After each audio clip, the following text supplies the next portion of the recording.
sido una gran lección de coherencia solidaria.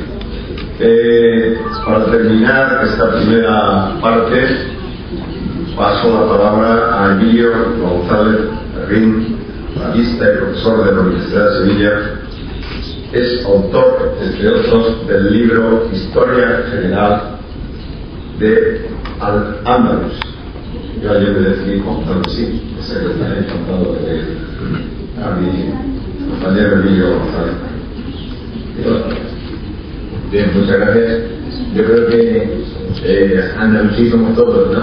Esto es como en el libro de Escármeta, de Cartel y Pablo Neruda, que decía que la poesía es el que la necesite, pero yo creo que Al-Ándalus es el que lo necesite, ¿no? Y hay mucha necesidad de zonas intermedias en este mundo de mapas tan coloreados, ¿no? Yo agradezco a la organizadora mi presencia en esta mesa porque han salido unos temas que me han resultado realmente ilustrativos.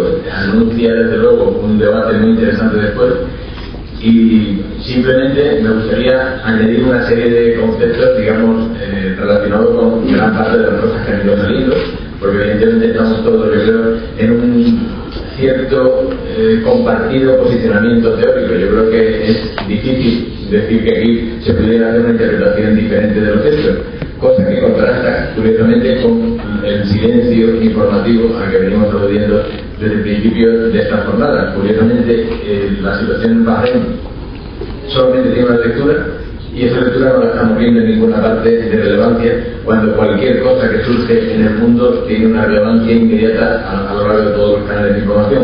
Y en este mundo de tantísima información, cuando algo no tiene relevancia es porque alguien lo está parando. Eso no hay una casualidad nunca dentro de todo esto. Bien, hay algo y que a mí me interesa mucho, y es la sorpresa de esta primavera árabe, ¿no? Este concepto de sorpresa tiene unos matices. Esos matices, cuando damos clase de historia del Islam, y este año ha sido interesantísimo porque teníamos que tirar los apuntes que teníamos preparados para empezar a hacer apuntes nuevos en la parte de contemporáneo. Cuando iban surgiendo estas cosas, salió una publicación de la revista The Economist del año 2009, julio de 2009, vamos, tengo la portada en mente, es dos árabes, un padre y un hijo, vestidos con la galabella típica del Golfo blanco, y el niño está mirando para la cámara sonriendo y los dos andando, y el título de The Economist, del especial, cerca de 30 y tantas páginas, se llama The Arab Awakening, o sea, el despertar árabe. Bien, en ese reportaje no habla específicamente de Egipto, de Túnez, de Yemen, de Siria, pero sí habla específicamente de Bahrein. Y las cifras que The Economist trata del Bahrein del año 2009 no son relativas simplemente al premio de Fórmula 1 o, como han dicho muy bien, esa especie de refugio de Michael Jackson que salía en televisión cada 2 o 3. Tengamos en cuenta que Bahrein es un país con una isla principal, con una ciudad principal nada más, que entre todas las ciudades principales no tiene más de 300.000 personas, incluidas poblaciones incluso no pensadas, que ahora se están empezando a aludir a ellas en The Economist. Bien, ese país era muy relevante cuando no lo era poblacionalmente. ¿Y por qué lo era? Bueno, pues porque resulta que tiene la clase media más consolidada en términos culturales del espacio árabe. Nadie tiene tan elevado índice de alfabetización, pero no simplemente de alfabetización básica, sino de superior.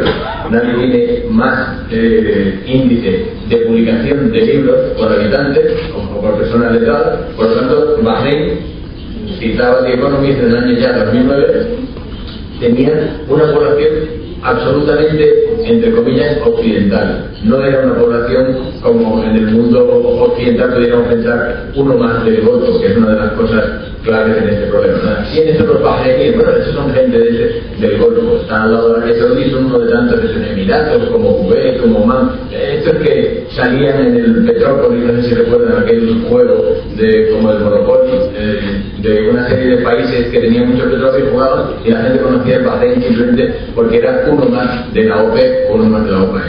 Bien, en ese número de 2009 de The Economist surgió una polémica que después, a través de internet, hemos ido siguiendo, los más o menos interesados en este tema, desde entonces hasta hoy, que se llama literalmente el blog Debate sobre los vientos de cambio en el mundo árabe, y siempre había gente que estaba en Túnez, al final resulta que tenemos una cierta comunidad universitaria bastante amplia en muchos sitios, por la gente iba contando lo que iba pasando, ¿no? Y recuerdo que yo citaba en el blog aquel, ponía unos versos, hay un poeta palestino, desde que voy a hablar de un poeta, hay un poeta tunecino, el pobre de malogrado, murió con 20 y pocos años, llamado Abu Qasim el-Shabbi, que escribió unos versos preciosos que están incluidos en el himno de Túnez, y los versos dicen en árabe: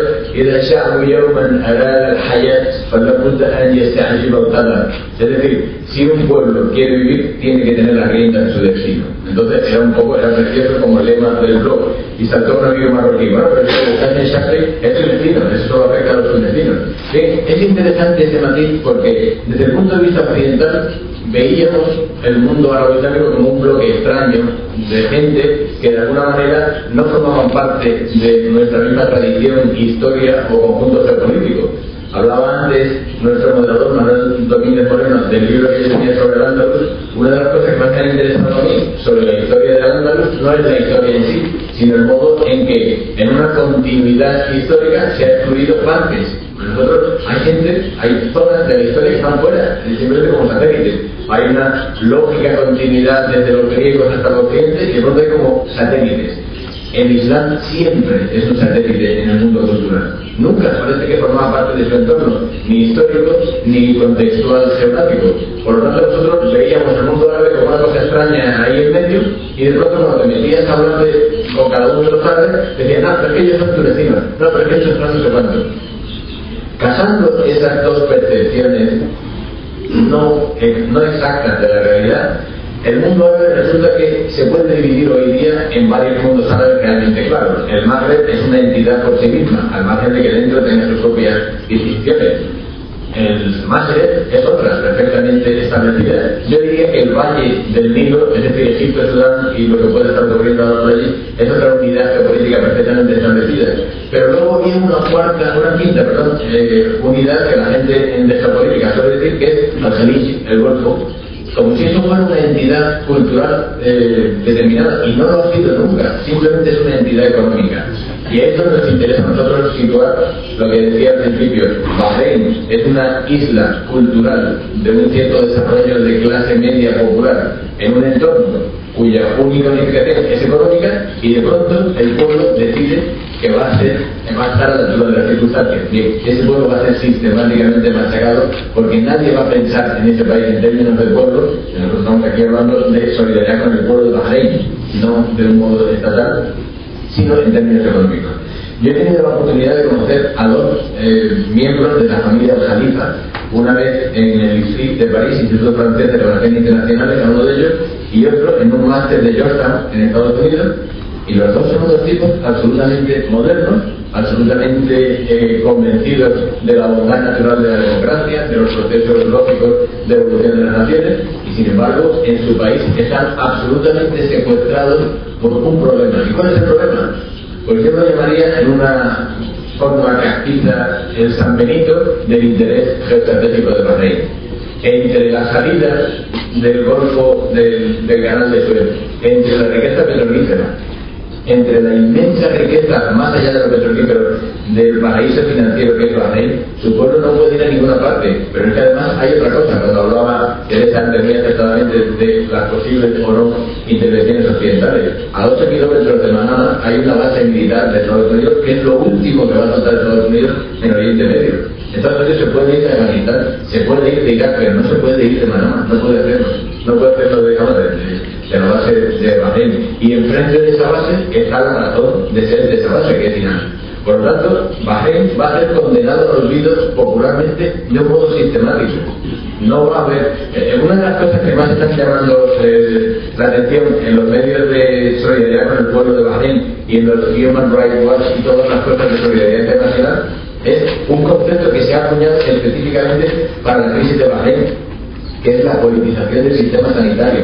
Eso no había ocurrido ni en los peores tiempos de crisis semejantes en Centroamérica. Cuando una persona llega a un hospital con una herida, se le hace una ficha. La policía abre fichas policiales en los hospitales. La politización del sistema sanitario es que el que vaya herido a un hospital es porque ha estado en una manifestación, y si ha estado en una manifestación es que va a aparecer en una lista negra. Por lo tanto, un país pequeño, un pueblo formado, eso tiene muy mala pinta. Hay algo ahí que es interesante cuando la gente dice los modos de desarrollo, hay unas potencias. Hablaba antes muy acertadamente el profesor Graziani de los países de primera y de segunda en ciertos motores económicos y culturales. En realidad, el espejo de futuras evoluciones económicas internacionales, cuando la gente dice China, por ejemplo, China se va a comer el mundo, se ha comido el mundo comercialmente, ¿vale? Tenemos que aprender chino. Bueno, yo siempre digo de broma que es más inteligente enseñarles español a los chinos que aprender todo chino, pero bueno, eso es una opción mía, que estoy solo en esta lucha, no por nada, sino porque yo que soy arabista y hablo un determinado árabe, a mí me cuesta mucho trabajo entender otro árabe, y fíjense que el árabe tiene un referente común que es el Fushan, que es un árabe medio, digamos, y en chino no existe. Es decir, cualquiera que sepa un poquito de filología china sabe que entre el mandarín y el cantonés hay tanto diferencia como entre el español y el rumano. Es decir, hay muchas familias de China. Bien, lo que decía no tenía relación con esto, sino con el desarrollo económico. ¿Cuánto tiempo puede permitirse China comerse el mundo comercialmente con un pueblo que cada vez sabe más de los derechos sindicales del resto del mundo, por ejemplo? O que sabe más de la evolución cultural del resto del mundo. Cuando los chinos dejen de hacer las cosas por cero gasto en mano de obra y empiecen a decir, señores, y las vacaciones, y el sueldo base, y mi posibilidad de ahorrar, y mi piso, porque eso no va en la genética, digamos, de los pueblos. Los chinos no son chinos porque sí, son seres humanos que están en China. Sin embargo, en ese sentido creacionista del mundo, los impuestos son así, estos son así.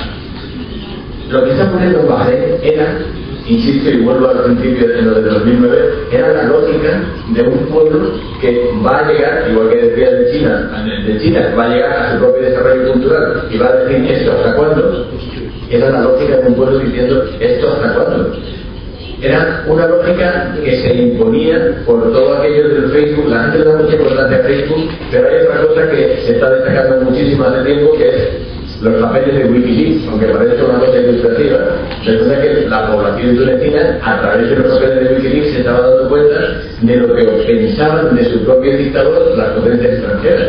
Y eso no es ninguna tontería. Hay un cuento precioso de Hans Christian Andersen, creo que es El traje del emperador, en que al emperador le están diciendo todo que lleva un traje elegantísimo. El emperador está desnudo, pero le dicen que lleva un traje muy elegante porque hay unos problemas con el sastre y tal, y de pronto un niño le dice, pero si va desnudo. Entonces todo el pueblo a la vez dice, es verdad, está desnudo, y se cae de la noche a la mañana. Es decir, los emperadores desnudos se caen de la noche a la mañana cuando los pueblos saben ver, y el pueblo árabe está sabiendo ver desde muchísimo tiempo, pero el pueblo árabe y el pueblo islámico en general. Porque hay una cosa fundamental en todo esto, y vuelvo, insisto, a lo de siempre, que el mundo árabe no es un satélite dando vuelta. Hay un profesor que yo tuve la ocasión de trabajar con él hace tiempo, murió ya, egipcio, Nasser Ayubi, tiene un libro precioso que se llama La hipertrofia del Estado árabe. En inglés es Overstating the Arab State, que es exactamente la idea. Estamos engordados por encima de sus pueblos, que es lo que ha dado todo esto. Si el Estado está por encima del pueblo algún día se va a dar, si es una cuestión de lógica. Lo que pasa es que el dictador no lo sabe ver. El dictador lo sabe ver cuando de pronto le meten un billete y se tiene que ir a su sitio, si tiene suerte, como había ocurrido, ¿no?